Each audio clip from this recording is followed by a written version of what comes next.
मुंबई पालिकेवर मराठी माणसाचा भगवा फडकवण्यासाठी राज उद्धव ठाकरेंनी आता एकत्रित लढण्याची गरज आहे असं वक्तव्य ठाकरेंच्या शिवसेनेचे खासदार संजय राऊत यांनी केलं। राज आणि उद्धव ठाकरे यांनी एकत्र लढण्याची गरज असल्याचं राऊतांनी म्हटलंय। मराठी शक्तीचं विभाजन करण्याचा भाजप आणि अमित शहांचा डाव आहे। मोर्चा काँग्रेस, शरद पवारांची राष्ट्रवादी, डावे पक्ष सुद्धा सहभागी होणार आहेत असंही राऊत यांनी यावेळी म्हटलेलं आहे।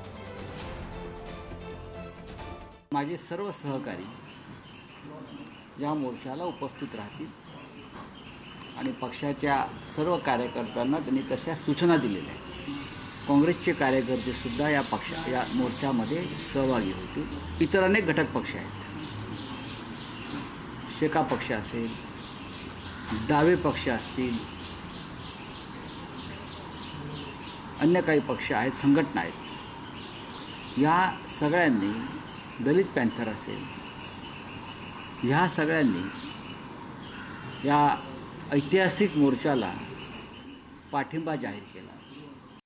मुंबईवरती जर मराठी माणसाचा झेंडा फडकवायचा असेल तो सातत्यानं माननीय बाळासाहेब ठाकरेंच्या नेतृत्वाखाली फडकलेला आहे, तर या सर्व मराठी शक्ती आहेत या विखुरल्या जाव्यात अशी भारतीय जनता पक्ष आणि खास करून अमित शहांची भूमिका आहे।